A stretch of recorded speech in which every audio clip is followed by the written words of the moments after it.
Today, a bomb threat on Capitol Hill forced evacuations of government buildings and street closures. The suspect is now in Capitol Police custody, and police say a search of his truck turned up no viable explosive device. Still, though, it's another grim picture illustrative of our trauma as a nation and of that neighborhood. Along with pictures of the pandemic, adults and children in masks, unvaccinated patients saying their last goodbyes to families through iPads, pictures of desperate Afghans clinging onto U.S. military planes. When trauma like these ones go unaddressed, unhealed, it builds up. In her new book, The Reckoning, our next guest, Mary Trump, identifies the unresolved traumas throughout our nation's history, as well as her own PTSD. All of it, she says, has been exacerbated by 4 years of having her uncle as our country's president. She writes this, quote, "Donald is the symptom of a disease that has existed in the body politic from this country's inception, which has, because of our failures to root it out, let alone acknowledge it, metastasized from increasing levels of rage and hatred on the one side to increasing levels of helplessness, stress, and despair on the other.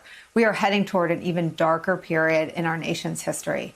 Joining us now is Mary Trump, former President Donald Trump's niece, author of the new book, The Reckoning, Our Nation's Trauma and Finding a Way to Heal. I mean, Mary, you've pulled all this together. I mean, how I felt covering this president, how I feel watching people in our country who are unvaccinated, moms and dads dying and saying, I wish I'd been vaccinated, the visceral pain of seeing our allies in Afghanistan. I mean, talk about how you came to sort of put this out there.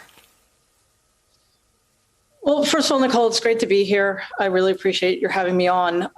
Originally, I thought about writing a book back in September, October, when things were looking really grim. We were in our second wave of COVID. The election was coming up. There was all sorts of economic and political uncertainty. And I wanted to write about what would happen when we finally emerged from the COVID crisis, whenever that would be, believing it would be the worst mental health crisis we'd ever faced as a nation. And then I realized what would be perhaps more useful would be to figure out how we got to a place in our history where we were so vulnerable to corrupt, incompetent, and cruel leaders like Donald. And I went back and I realized that two of the major issues we've faced as a country and continue to face is, one, our failure to hold powerful white men accountable, starting with Robert E. Lee, and two, the fact that white supremacy has never really been acknowledged, let alone atoned for, and is essentially a major platform in one of our two major political parties. Well, and then I wondered about Donald Trump as someone who re-traumatized and reopened, and by elevating, hey, Proud Boys, stand back and stand by, viewing majority African-American countries as bleep hole nations, describing good people on both sides of a KKK rally. I mean, how did all of his comments in real time, in public, re-traumatize those wounds? Oh, I think the damage is incalculable, and we're going to be dealing with the fallout from that for a very long time, in part because it's ongoing. As you mentioned, we're still in the grips of COVID, and Donald is continuing to be enabled by a party that feels like they need to keep him relevant in order to cling to power, no matter how illegitimately they get it. So, yes, we've definitely been re-traumatized. And Donald gave people permission to be their worst selves. We've always had problems with racism in this country, but he took it to a different level. He was open about it, and worse, he got rewarded for it. I have so many questions for you about Donald Trump as the abuser, about the country as the abused, and all of us as the traumatized. But what you write about COVID is so profound and so universal. I want to read some from the book. You write, trauma can be compounded when multiple traumatizing events occur in the same time frame. You would think, for example, that a nurse in a COVID ward would only have to deal with the trauma of being a nurse in a COVID ward. But then her trauma is compounded by the fact that the ostensible leader of the free world is accusing frontline medical workers of stealing personal protective equipment and blaming them for the PPE shortage.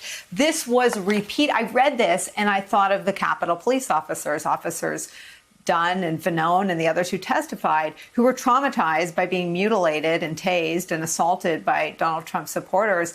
And then after they testified publicly about those horrors, after losing several of their colleagues to death by suicides, they're mocked on Fox News and they're attacked by right-wing political figures. Just talk about this phenomenon of trauma on top of trauma.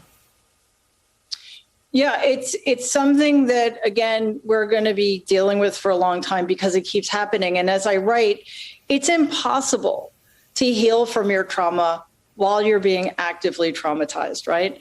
And it's made much more difficult to recover from trauma to the extent one can if, one, we don't face the truths about what traumatized us in the first place, and two, we either don't have support or, as you say, are mocked because of our trauma. It's quite something to see the cravenness and the cruelty with which the right is willing to sacrifice people to their agenda. And again, we need to be really blunt and clear about what's going on, or we're going to stay trapped in this cycle for the foreseeable future. And President Joe Biden seems, your book makes his mission of healing seem not just important and fitting, but urgent.